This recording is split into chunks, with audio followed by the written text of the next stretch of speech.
Ko'p sartaroshlar fey chiqarishni bilmaydi. Ko'pgina sartaroshlar bitta fey chiqarish uchun 1 soat, 2 soat vaqtini yo'qotadi. Aslida buni juda ham oson yo'li bor. Hozir men sizlarga atigi 10 daqiqada chiroyli, toza fey chiqarishni ko'rsataman. Videoni boshlashdan oldin videoga like bosib, obuna bo'lish esdan chiqmasin. Qani ketdik. Birinchi bo'lib, mashinkani o'zida guideline chiziqni chizib chiqamiz.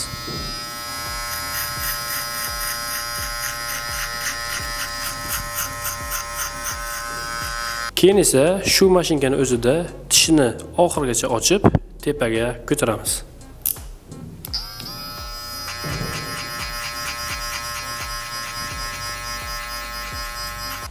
Endi esa ko'targan qismimizni taroq yordamida qo'shib chiqamiz.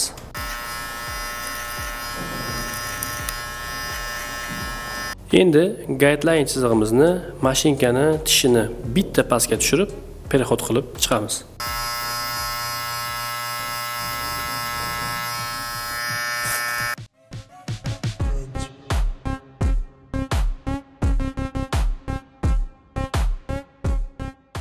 Qarabsizki, 10 daqiqada fey tayyor.